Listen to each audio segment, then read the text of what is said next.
J'ai fait très court, comme vous m'aviez demandé. Très bien. Comme ça, on décolle de bonne heure et on profite de la journée. Pas de soucis, Michel. Bonjour à tous et bienvenue dans Fort Accord. Aujourd'hui, c'est un petit hors-série de 3 minutes que nous vous proposons à l'occasion de la sortie d'Astérix et Obélix au service de Sa Majesté.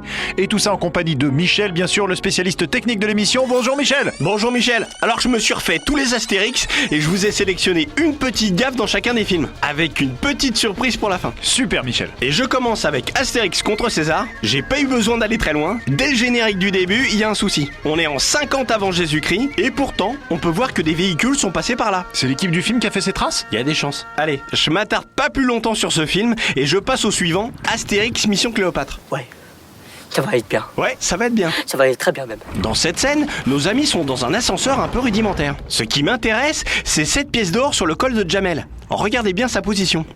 D'accord. Ça s'appelle le sans efforceur. Voilà. Là, elle est descendue de 10 cm, on est d'accord. D'accord. Et là, elle a tout simplement disparu. D'accord. D'accord. Une autre dans Mission Cléopâtre ? Non, j'ai dit une par film. Ça, c'est Astérix aux Jeux Olympiques. Et lui, c'est Brutus, interprété par Benoît Poelvoorde. J'avance un tout petit peu, il va passer devant une statue bien connue. Voilà, c'est la Vénus de Milo. Et regardez, elle a pas de bras.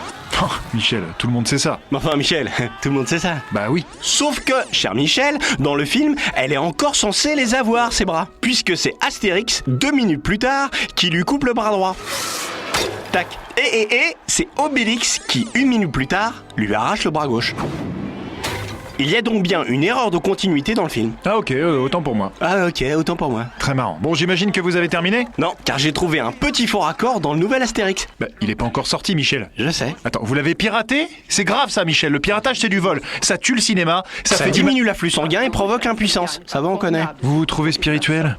Je vous dirais bien de vous tailler votre morale en pointe pour la mettre où vous savez, mais ce serait pas utile. Parce que j'ai rien piraté du tout. Ça, mon bon Michel, c'est l'extrait envoyé par le distributeur du film. Ah bah c'est bon alors. Donc, si vous regardez les bras de Valérie Le Mercier, vous verrez qu'ils changent à chaque chant contre chant. Là, ils sont derrière son dos. Maintenant, elle a les bras devant. Là, ils sont derrière, et ainsi de suite. C'est pas mal. Léger, mais pas mal. Et si vous en trouvez d'autres en voyant le film, n'hésitez pas à les balancer dans le forum. Eh bien merci Michel, c'est la fin de cette émission. Attendez, j'ai une surprise, je vous ai dit. Ah, je croyais que c'était ça. Non, c'est dans Astérix et les Indiens, le dessin animé. Ah bon, tiens, c'est marrant, c'est original. Regardez bien cette scène, et en particulier ce mendiant.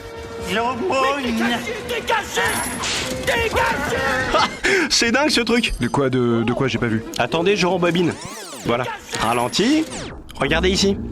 Oh, le service 3 pièces. Non mais c'est ouf. Un petit moment d'égarement de la part du dessinateur. C'est abusé, c'est pour les mômes quand même. À mon avis, la violence du JT leur fait plus de mal qu'un bout de caquette dans un dessin animé. Certes, c'est pas faux. Voilà, j'ai fini. Eh bien merci Michel, c'est la fin de ce hors-série. On se retrouve demain avec une vraie émission, cette fois sur la saga Resident Evil. Et j'aurai du lourd, du trait.